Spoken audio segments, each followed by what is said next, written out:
Welcome to Americana Archives. Today's headline is Buying a Country. The subheadline says, Seward lost the cigars, but won Alaska. It says, Edward D. Sawyer, writing in the Overland Monthly, tells this story of the Alaska Purchase as related to him by Mr. Seward. I was on terms of intimacy and friendship with Mr. Stockel, the Russian minister at Washington, while I was Secretary of State. One day he came to my office with a bundle of dispatches, and as he came in, he said, Seward, the Yankees are raising the devil on the northwest coast. What shall we do with them? I have just received these dispatches from our Governor Maxitoff, and they inform me your people are interfering with their furs and fisheries. I replied in a half-joking way, sell us the country. He asked, what will you give for it? I said $5 million.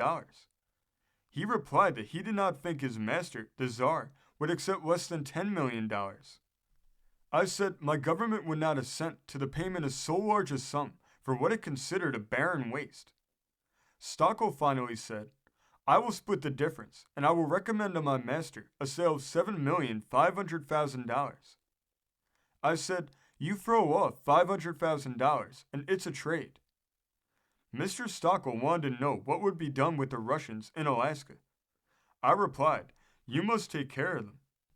He, after a moment's reflection, said, you give us $200,000 to pay for the franchises and property of the Russian Fur Company, and we will satisfy them. To this I assented. He put up his dispatches, and I said to him, Stockel, I will bet you a box of cigars that the Tsar will not sell Alaska. I'll take that bet, replied the minister. But Seward, if I win the bet, you shall go down to the street, purchase the cigars, and personally bring them to my house. All right, you can have the cigars if the offer is accepted. I thought very little of the matter until one evening in March 1867. While I was engaged in the pastime of a game of whist, the Russian minister was announced, and upon my receiving him, he drew from his pocket a cable dispatch from St. Petersburg. And as he did so, he said, Governor, Alaska is yours. Get ready that box of cigars.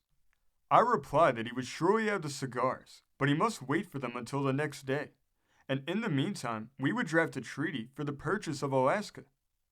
I immediately went with Minister Stockel to the Department of State with such few clerks as I could find, and by early morning the treaty was drafted, signed, and ready to be sent by the President to the Senate.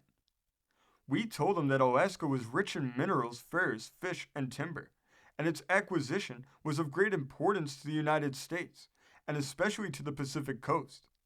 That the time was not far distant when the yearly exports from Alaska would equal the whole purchase price.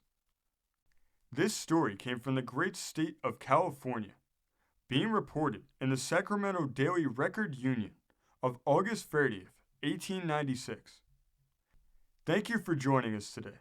If you want to continue to uncover all of America's lost and forgotten history, then remember before you leave to hit the subscribe button, hit the notification bell, and remember to like and comment below. And we will see you next time on Americana Archives.